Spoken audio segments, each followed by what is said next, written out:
여러분 안녕하십니까? 오늘은 핵심 민법 12강 대리권에 대해서 공부를 해보도록 하겠습니다.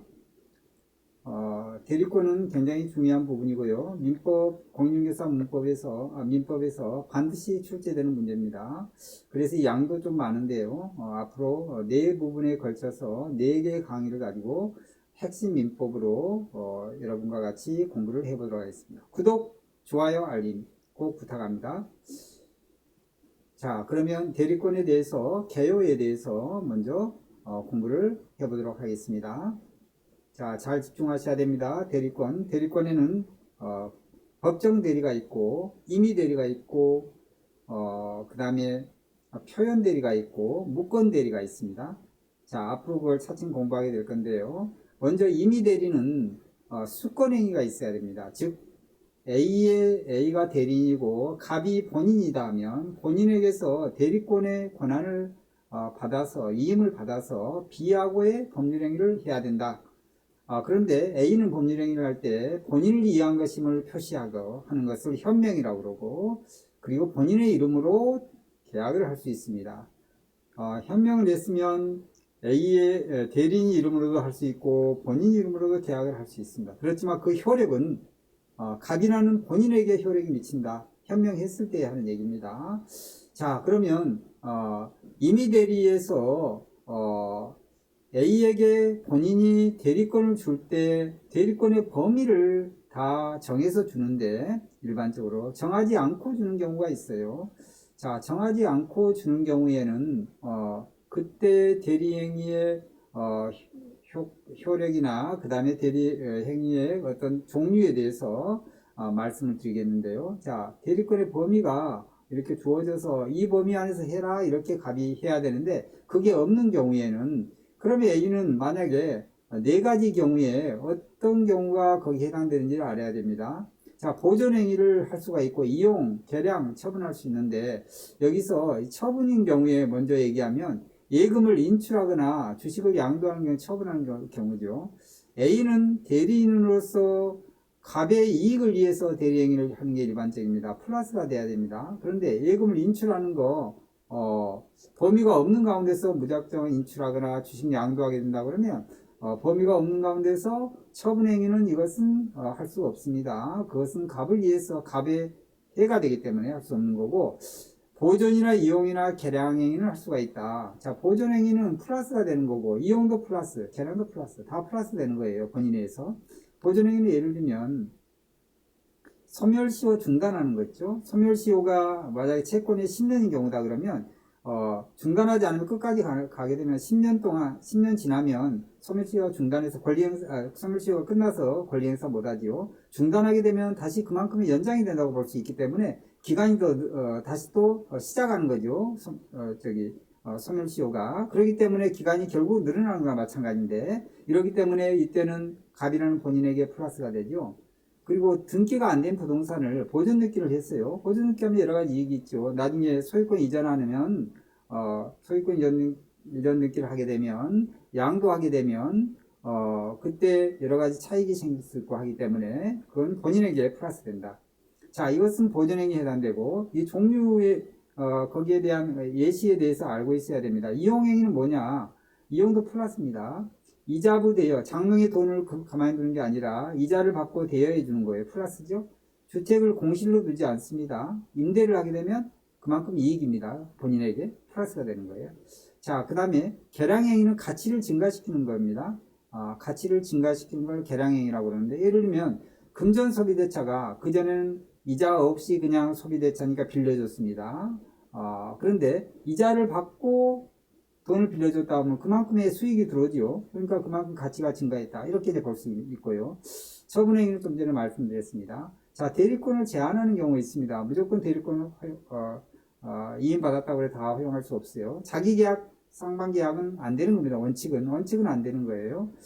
자, 자기계약은 예를 들면 A가 A의 상대방이 B인데 그냥 A가 그냥 B가 돼서 A 스스로 계약하는 거예요. 갑의 대리인으로서 계약하는 겁니다. A가 B의 대리인이 아니라 A가 그냥 상대방이 그냥 A 자체가 또 하나의 대리인도 되면서 갑의 대리인이 되는 거예요. 이게 자기계약입니다.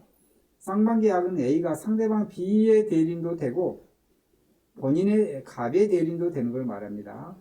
자, 이게 허용이 안 되는데 허용이 되는 경우를 한번 먼저 보겠습니다. 허용이 되는 경우 상계가 가능한 거예요. A가 갑에게 200만을 빌려줬습니다. 200만원. 그런데 갑이 날짜가 돼도 갚지 않아요. 그런데 마침 갑이 300만원을 A에게 돈을 맡겨서 관리하라고 대리행위를 하도록 했습니다. 그럼 200만원 상환 안 하니까 300만원, 200만원을 상계해버립니다. 그리고 100만원 가지고 관리를 한다는 얘기입니다. 이게 가능합니다. 상계가. 소유권 이전인계 청구권, 법무사들이 양쪽에 양도인 양수인 다 받아서 원래 따로따로 다 같이 이렇게 같이 움직여서 소유권 이전인계 청구를 해야 되는데 실제적으로 법무사가 쌍방 간의 그런 쌍방 계약이나 마찬가지 양쪽에 그런 그 서류를 받아서 직접 소유권 이전인계 청구를 등기소를 통해서 하게 되죠. 자, 이런 계약은 이런 건 허용이 된다고 볼 수 있습니다. 허용이 안 되는 것은 재산상의 큰 손해가 발생할 수 있는 경우를 말하는 겁니다. 자, 예를 들면 대물변제. 대물변제는 A와 B 사이에 돈을 빌려줬습니다. B가 차용을 했습니다. 금전소비대차라고 그러죠. 그런데 1억을 빌려줬는데 나중에 A가 갚을 돈이 없어요. 그래서 부동산을 A가 B에게 대신 주는 겁니다. 이걸 바로 대물변제다. 이걸 대물변제라고 그럽니다. 자, 그러면 만약에 이 대물변제 하는 데 있어서 이게 만약에 자기계약이나 쌍방계약으로 이루어졌다 하게 되면 이건 큰 손해가 발생할 수 있습니다. 그렇기 때문에 이건 안 되는 거예요. 이건 금지사항입니다. 자, 경계라는 거 기억하셔야 되는데 경계가 좀 어려운 용어인데 경계를 하게 돼도 이것은 자기계약 쌍방계약 위험합니다. 절대 안 되는 겁니다. 경계는 A의 채무자가 A가 채권자고 B가 채무자예요. 자, 그러면 채무자를 바꾸는 걸 말해. 채무자 변경하거나 채권자 A 대신에 갑으로 변경하는 거. 이게 완전히 변경이 된 가운데 자기가 쌍방계약하면 굉장히 혼란스럽고 이거 문제가 크게 발생할 수 있겠죠. 주체가 바뀌어버리기 때문에 채권자가. 그래서 채무자 바뀌는 거 또는 채권자 바뀌는 걸 경계라고 그러고 목적이 그 법률행위의 목적이 바뀌는 것도 경계라고 해요. 여기서 꼭 기억한 건 채권자 변경하면 경계다. 군대에서 보초 쓰는 걸 경계라고 하는 게 그걸 말한 게 아니라 채무자 변경, 채권자 변경 이렇게 기억하시면 됩니다. 자, 그 다음에 이제 대리행위 하자가 발생할 수 있습니다. 이게 중요합니다. 대리행위 하자. 자, 대리행위 하자는 예를 들면 자 A와 B 사이의 법률행위였어요. A는 대리인이에요. 가백이 대리행위 하자는 의사표시 하자, 사기강박에 의한 하자 기억하시죠? 그걸 기억하셔야 됩니다. 그러면 갑이 만약에 사기강박을 했다.